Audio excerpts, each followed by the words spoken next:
कार्तिक महात्म्य कार्तिक मास कथा अध्याय 2। कार्तिक मास की कथा। भगवान श्री कृष्ण आगे बोले, हे प्रिय, जब गुणवती को राक्षस द्वारा अपने पति या पिता मारे जाने का समाचार मिला तो वह विलाप करने लगी। हा नाथ, हा पिता, मुझको त्याग कर तुम कहाँ चले गए? मैं अकेली स्त्री तुम्हारे बिना कैसे रहूं? अब क्या करूं? अब मेरे भोजन वस्त्र आदि की व्यवस्था कौन करेगा? घर में प्रेम पूर्वक मेरा पालन पोषण कौन करेगा? मैं कुछ भी नहीं कर सकती। मुझ विधवा की कौन रक्षा करेगा? मैं कहाँ जाऊं? मेरे पास तो अब कोई ठिकाना भी नहीं रहा। इस प्रकार विलाप करते हुए गुणवती चक्कर खाकर धरती पर गिर पड़ी और बेहोश हो गई। बहुत देर बाद जब उसे होश आया तो वह पहले की भांति करुण विलाप करते हुए शोक सागर में डूब गई। कुछ समय के पश्चात जब बात संभली तो उसे ध्यान आया कि पिता और पति की मृत्यु के बाद मुझे उनकी क्रिया करनी चाहिए जिससे उनकी गति हो सके। इसलिए उसने अपने घर का सारा सामान बेच दिया और उससे प्राप्त धन से उसने अपने पिता एवं पति का श्राद्ध आदि कर्म किया। तत्पश्चात वह उसी नगर में रहते हुए आठों पहर भगवान विष्णु की भक्ति करने लगी। उसने मृत्यु पर्यंत तक नियम पूर्वक सभी एकादशियों का व्रत और कार्तिक महीने में उपवास एवं व्रत किए। हे प्रिय, एकादशी और कार्तिक व्रत मुझे बहुत ही प्रिय है। इनसे मुक्ति, भुक्ति, पुत्र तथा संपत्ति प्राप्त होती है। कार्तिक मास में जब तुला राशि पर सूर्य आता है तब ब्रह्म मुहूर्त में उठकर स्नान करने व व्रत व उपवास करने वाले मनुष्य मुझे बहुत प्रिय हैं, क्योंकि यदि उन्होंने पाप भी किए हों तो भी स्नान व व्रत के प्रभाव से उन्हें मोक्ष प्राप्त हो जाता है।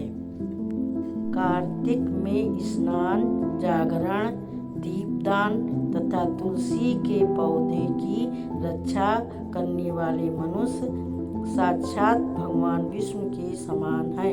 कार्तिक मास में मंदिर में झाड़ू लगाने वाले, स्वास्तिक बनाने वाले तथा भगवान विष्णु की पूजा करने वाले मनुष्य जन्म मरण के चक्कर से छुटकारा पा जाते हैं। यह सुनकर गुणवती भी प्रतिवर्ष श्रद्धापूर्वक कार्तिक का व्रत और भगवान विष्णु की पूजा करने लगी। हे प्रिय, एक बार उसे ज्वर हो गया और वह बहुत कमजोर भी हो गई। फिर भी वह किसी प्रकार गंगा स्नान के लिए चली गई। गंगा तक तो पहुंच गई, परंतु शीत के कारण वह बुरी तरह से कांप रही थी। इस कारण वह शिथिल हो गई। तब मेरे भगवान विष्णु दूत उसे मेरे धाम में ले आए। तत्पश्चात ब्रह्मा आदि देवताओं की प्रार्थना पर जब मैंने कृष्ण का अवतार लिया तो मेरे गण भी मेरे साथ इस पृथ्वी पर आए, जो इस समय यादव हैं। तुम्हारे पिता पूर्व जन्म में देव शर्मा थे, तो इस समय सत्राजित है। पूर्व जन्म में चंद्र शर्मा जो तुम्हारा पति था वह डाकू है, और हे देवी, तू ही वह गुणवती है। कार्तिक व्रत के प्रभाव के कारण ही तू मेरी अर्धांगिनी हुई है। पूर्व जन्म में तुमने मेरे मंदिर के द्वार पर तुलसी का पौधा लगाया था। इस समय वह तेरे महलों के आंगन में कल्प वृक्ष के रूप में विद्यमान है। उस जन्म में जो तुमने दीप दान किया था उसी कारण तुम्हारी देह इतनी सुंदर है और तुम्हारे घर में साक्षात लक्ष्मी का वास है। चूंकि तुमने पूर्व जन्म में अपने सभी व्रत का फल पति स्वरूप विष्णु को अर्पित किया था, उसी के प्रभाव से इस जन्म में तुम मेरी प्रिय पत्नी हो। पूर्व जन्म में तुमने नियम पूर्वक जो कार्तिक मास का व्रत किया था उसी के कारण मेरा और तुम्हारा कभी वियोग नहीं होगा।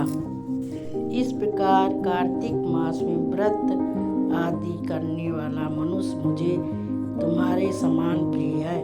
तुम्हारे जप तप यज्ञ दान आदि करने से प्राप्त फल कार्तिक मास में किए गए व्रत के फल से बहुत थोड़ा होता है, अर्थात कार्तिक मास के व्रतों का 16वां भाग भी नहीं होता है। इस प्रकार सत्यभामा भगवान श्री कृष्ण के मुख से अपने पूर्व जन्म के पुण्य का प्रभाव सुनकर बहुत प्रसन्न हुई। कार्तिक मास में दीप दान जरूर करें, इससे शुभ फल की प्राप्ति होती है तथा धन वैभव और संपत्ति की प्राप्ति भी होती है।